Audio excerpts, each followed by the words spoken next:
ஹல்லேலூயா. கர்த்தருடைய பரிசுத்த நாமத்திற்கு மகிமை உண்டாவதாக. இந்த நாளிலும் இயேசப்பா நம்ம ஒவ்வொருவருக்கும் தருகிற வார்த்தை, விசேஷமாய் உங்களுக்கு கொடுக்கிற வார்த்தை சங்கீதம் 65வது அதிகாரம் 2வது வசனம். ஜெபத்தை கேட்கிறவரே, மாம்சமான யாவரும் உம்மிடத்தில் வருவார்கள். ஆமென். நம்முடைய கர்த்தராகிய இயேசு கிறிஸ்துவுக்கு, இயேசப்பாவுக்கு ஒரு பெயர், ஜெபத்தை அவர் கேட்கிறவர். அவர் எல்லாருடைய ஜெபத்தை கேட்பார். இந்து, கிறிஸ்டின், முஸ்லிம் அப்படியே கிறிஸ்தவங்களுடைய ஜெபத்தை தான் அப்படின்னு இல்லை, எல்லாருடைய அதான் சொல்லப்பட்டிருக்கு. மாம்சமான யாவரும், மாம்சமா இந்த உலகத்துல அவர் படைத்த படைப்புகள் யார் யார் ஜெபிக்கிறாங்களோ அவங்களுடைய எல்லா ஜெபத்தையும் அவர் கேட்கிறார். அதனாலதான் மாம்சமான யாவரும் உம்மிடத்தில் வருவார்கள். இன்றைக்கு நீங்க ஒரு வெளியே ஒரு மீட்டிங் வைங்க பாருங்க, எல்லாரும் வருவாங்க. ஏன்னா இந்த ஜெபத்தை கர்த்தர் கேட்கிறார் என்று சொல்லி எல்லாருக்குமே தெரியும். எல்லாருக்கும் தெரியும், நம்ம ஏசப்பட்ட போய் ஜெபிச்சா இது நடக்கும்னு சொல்லி எல்லாருக்கும் தெரிந்ததுனால தான் அவங்க கர்த்தரிடத்துல வருகிறார்கள். அதுதான் இந்த வார்த்தையும் சொல்கிறதாகவே, நீங்க ஜெபிக்கும் போது கர்த்தர் உங்கள் ஜெபத்தை கேட்கிற தேவனாய் இருக்கிறார். ஆமேன். இன்றைக்கு உங்களுடைய வாழ்க்கையில எந்தெந்த காரியத்தில் ஜெபிக்கணுமோ அதெல்லாம் என்ன செய்யுங்க, கர்த்தருடைய சமூகத்தில் நீங்க சொல்லுங்க. கர்த்தர் கட்டாயம் உங்களுக்கு செய்வார்.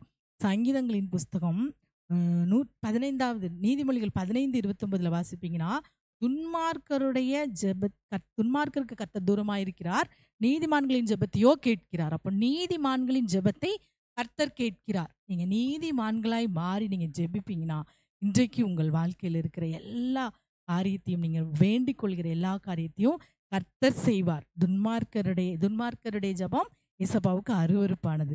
அதே போல நீங்க சங்கீதங்களின் புஸ்தகம் 102:16 வாசிச்சீங்கன்னா, திக்கற்றவர்களுடைய ஜெபத்தை அலட்சியம் பண்ணாமல் அவர்கள் விண்ணப்பத்தை அங்கீகரிப்பார். இன்றைக்கு ஒரு திக்கற்று போன ஒரு சூழ்நிலையில இருந்து நீங்க கர்த்தரை நோக்கி பாருங்க, நீங்க ஜெபிங்க. எந்த சூழ்நிலையில நீங்க மாட்டி தவிச்சிட்டு இருக்கிறீங்களோ நீங்க ஜெபிங்க. கர்த்தர் கட்டாயம் உங்கள் ஜெபத்தை அலட்சியம் பண்ணாதபடி உங்கள் விண்ணப்பத்தை அங்கீகரிக்கிற தேவனாயிருக்கிறார். ஆமென். அன்னாள் இப்படிதான் திக்கற்று போன சூழ்நிலையில் ஒரு கர்த்தருடைய சமூகத்தில் மனம் நொந்து ஜெபித்தானா, மன கிளேசமுள்ள ஸ்திரீ என்று சொல்லி ஜெபித்தா. கர்த்தர் அவளுடைய ஜெபத்தை விண்ணப்பத்தில் ஊற்றிட்டாள். அவன் இருதயத்தெல்லாம் ஊற்றி ஜெபித்தா.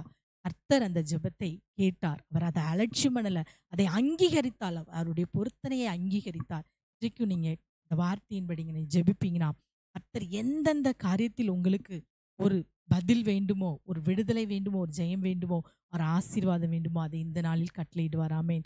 பண தேவையா இருக்கலாம், கடன் கொடுத்தவங்க நீங்க யார்கிட்ட பணம் கொடுத்தீங்களோ அவங்ககிட்ட வாங்க முடியாத ஒரு சூழ்நிலையா இருக்கலாம், நோயின் கொடூரமா இருக்கலாம், பிசாசின் கிரியைகளா இருக்கலாம், பலவீனங்களா இருக்கலாம். எதுவா இருந்தாலும் இன்றைக்கு நீங்க கர்த்தரிடத்தில் ஜெபிப்பீங்கன்னா கர்த்தர் எல்லாவற்றுக்கும் பதில் தருவார். அப்படி தழும்புகளினால நீங்க குணமாவீங்க. அவர் பரிபூரண சுகத்தை தருவார். விசுவாசத்தோடு ஜெபிங்க. அந்தரங்கத்துல கர்த்தரை நோக்கி முழங்கால் படிட்டு அந்தரங்கத்தில் ஜெபிப்பீங்கன்னா வெளியரங்கமாய் அவர் பலன் அளிப்பார். மனுஷங்க பார்க்கும்படி அல்ல. ஸ்டேஜ் போட்டு நாங்க இத்தனை மணிக்கே எழும்பி ஜெபிக்கிறோம், அது அல்லவே இல்லை. அது அதோட முடிந்தது. நம் ஜெபிப்பது ஏசப்பாவுக்கு மட்டும் தெரியும். நீங்க அப்படி ஜெபித்து பாருங்க. எந்த பிரச்சனையா இருந்தாலும், பிசாசின் காரியங்கள், சத்துருவின் நுகங்கள் எல்லாவற்றையும் ஜெயிக்கக்கூடியது ஜெபம். ஜெபமே ஜெயம். ஆகவே நீங்க ஜெபத்தினால் எல்லாவற்றையும் மேற்கொள்ள முடியும். ஆகவே இந்த வார்த்தையின்படி இப்போது நீங்க எந்த காரியத்திற்காக வேண்டிக் கொள்ளணுமோ அதுக்காக எங்களோடு கூட சேர்ந்து ஜெபிப்பீங்கன்னா கர்த்தர் இந்த நாளில் ஒரு விடுதலையை கட்டளையிடுவார். எல்லாரும் ஜெபிக்கலாமா? ஹல்லேலூயா. நாங்கள் நன்றியோடு ஸ்தோத்திரிக்கிறோம்ப்பா. இந்த நாளில் நீர் சொன்ன இந்த நல்ல வார்த்தைக்காகவே நாங்கள் நன்றியோடு ஸ்தோத்திரிக்கிறோம். நீர் ஜெபத்தை கேட்கிறவர். ஆமையப்பா. மாம்சமான யாவர் உம்மிடத்தில் வருவார்கள் என்ற வார்த்தையின்படி அப்பா, ஜெபத்தை கேட்கிற எங்கள் தேவனே, நாங்கள் உம்மிடத்தில் வந்து எல்லாவற்றையும் ஜெயமெடுக்க நீர் கிருபை செய்யும். இந்த நாளில் எங்களோடு கூட சேர்ந்து ஜெபிக்கிற பிள்ளைகளுடைய வாழ்க்கையில் உள்ள வேண்டுதல்களை எல்லாம் நீர் அங்கீகரித்து கேட்டு அருளும்படியாய் ஜெபிக்கிறோம். பெரிய காரியங்களை செய்யும் சாட்சியாய் நிறுத்தும் இயேசுவின் நாமத்தில் ஜெபிக்கிறோம் நல்ல பிதாவே. ஆமேன். ஆமேன். கர்த்தர் உங்கள் ஜெபத்தை கேட்டு உங்களுக்கு பதில் தருவார். ஆமேன்.